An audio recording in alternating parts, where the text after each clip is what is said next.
Hey guys, thought I'd just make a quick video about something I've been going through over the last couple months. I thought just because I haven't seen a whole lot of videos on YouTube about this topic, and thought I'd just throw my situation into the sea on the internet. So what I want to talk about is like low back problems, and in particular, this video is gonna be talking about just the one procedure that you can have done to try to fix and deal with the problem. And in particular, what I'm going through is in like a lumbar issue.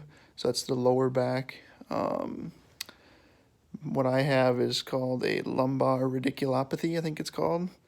I have like my L5S1, which is the lowest disc in your back, has like a small herniation, or I don't know if it's really small, it's like a lateral herniation, I think it's called, a protrusion, which is pressing on the nerve that is in that area by that disc, which causes nerve pain and loss of like flexibility and movement, and just overall just pain down, in my situation, the left leg, which is not fun at all. It really sucks because you can't really walk, can't stand, and when you are walking and standing, you're in constant, just really nagging pain, which makes your upper back kind of compensate for that. And so you get a really tight, just upper back, and it's just a really bad situation. It really sucks. You really don't want to experience any back pain, but in particular, the low back is really bad. So a little bit about me. My name, you know my name, Ryan. A little bit about me is I'm 21 years old, so I'm really young to be having this type of back problem. I mean, the back on the human body is something that we all have problems with if we live to a certain age. I mean, old people, I mean, there's obviously going to be a few old people that don't have any back pain, but it's just one of the mechanics of our body that is really, it's made well, but it really doesn't age well. So I'm young to be having back problems, but obviously it was my lifestyle when I was younger, which I don't really understand because I had a pretty like active lifestyle throughout my whole life. The way I've been sitting, my posture has been bad. Maybe I don't know. But yeah, I'm 21 years old. I'm 6'4". I mean, my weight, I guess I can throw it in there. It's like 190, 195 pounds, something like that. So I'm in like pretty good weight and size. Like I'm a decently sized dude. But yeah, that's and what recently I have had done is what's called an epidural steroid injection. And what that does, that's something that you try after you just try taking like ibuprofen or whatever and just doing some physical therapy, because that's what I tried for like the first month after my injury, and that it wasn't helping. It wasn't giving me significant results in that, I mean, pretty big time frame, which is a month, which your body should be able to heal in that amount of time or see some type of improvement. So I wasn't really seeing much, and so I went in and got an epidural steroid injection. And what this is it's when they stick a needle down right in the area. What mine was called is a transformidial. I don't know. That's probably like pronounced wrong, but it's starts with a T. Look it up. Just go like trans, and then epidural steroid injection, if you want to look it up.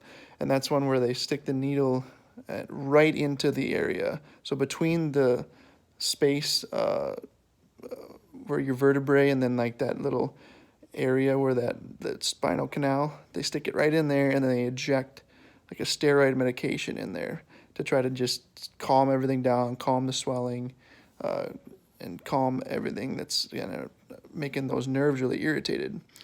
And so that procedure, I mean, it's very safe. If you look it up on YouTube, there's a lot of like videos of like the truth about epidural steroid injections and what can go wrong. And yeah, there is some risks to it. You can have infections if you don't like treat the little wound you have from the needle correctly. You could have worsening pain. You could have no change. You can have like some type of spinal problems. I mean, in any type of procedure, you're going to have risks, right? Any type you go into surgery, they say, okay, well, this could go wrong and you could die. So So yeah, but I'm about a week, or what am I, about a week and like 10 days, I want to say, out of my injection.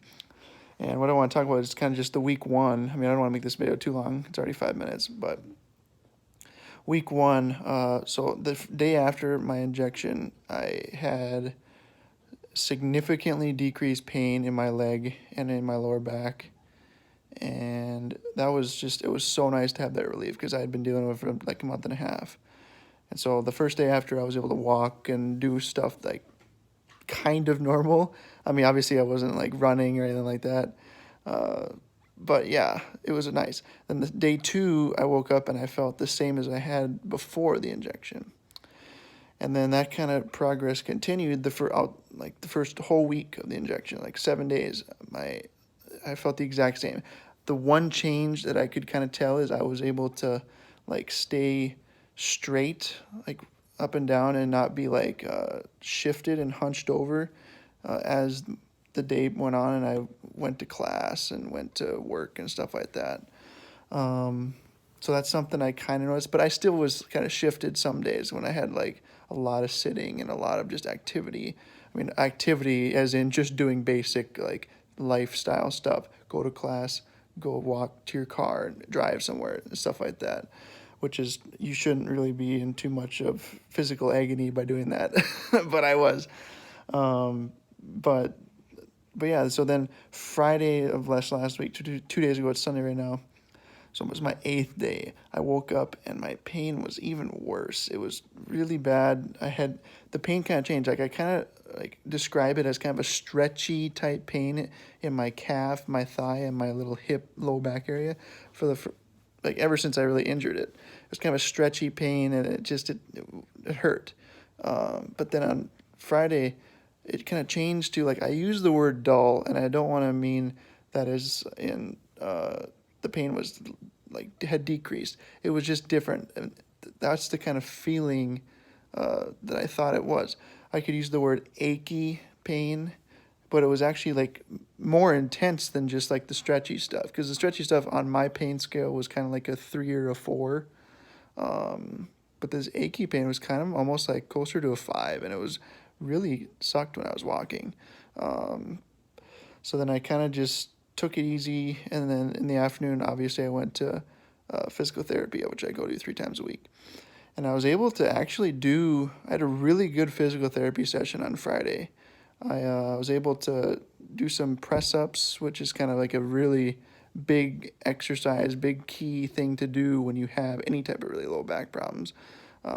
You want to be able to solve that or do that exercise so that you can, I don't know, it really feels good on the lower back, and it really strengthens it and does really good stuff.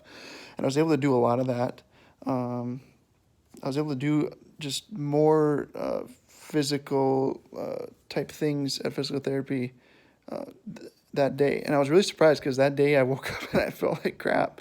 I mean, it was worse. I even messaged my doctor that day. I said, hey, is this like normal? Like, supposedly a week out, you're supposed to be really kind of starting to feel the benefits of the steroid injection. And I wasn't. It was sucky.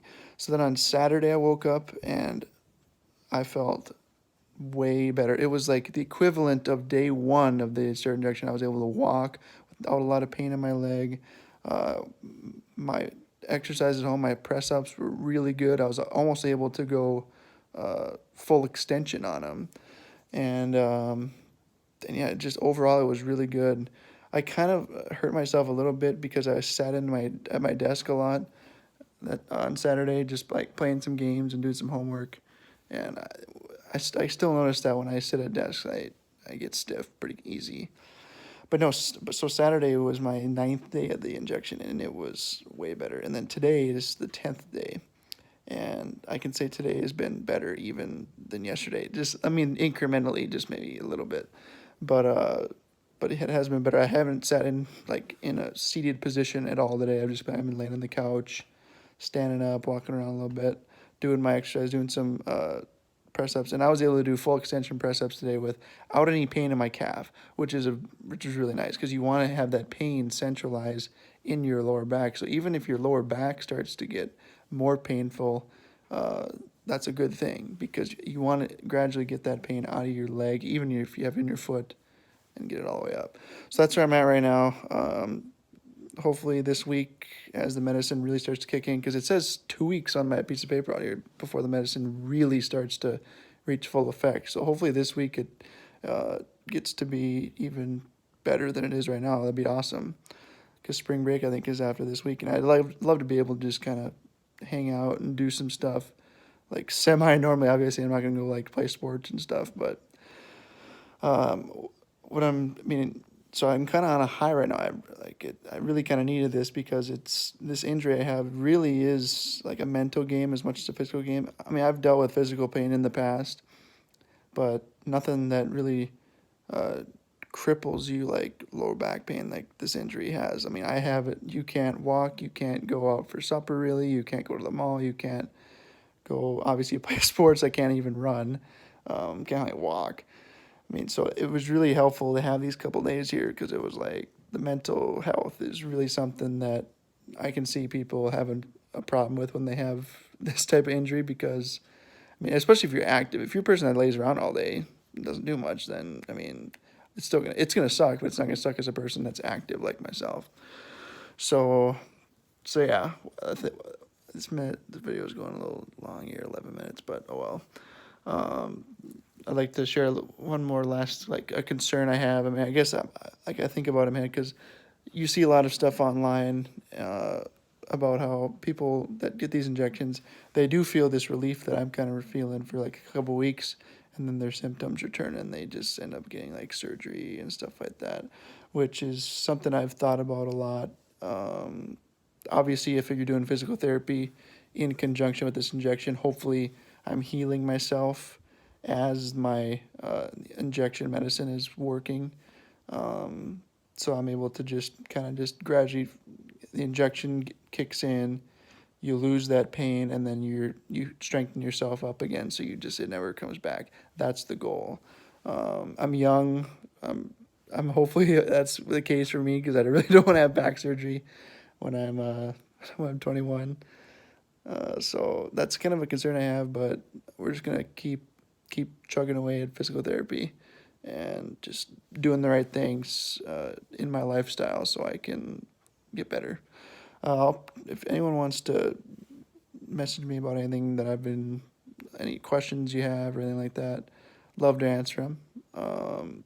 I'll probably post like some follow-up videos maybe in a month after my injection, maybe 2 months after I've returned to activities if I feel anything different. If it gets worse, obviously, if I have returns, I have to like end up having surgery or something like that. I'll be sure to post a video on it. So, thanks for watching. I will talk to you later. Post any comments if you have any questions or share your backstory if you had back pain when you were younger, because I love to listen to them and love to read stuff like that. So, peace out, guys.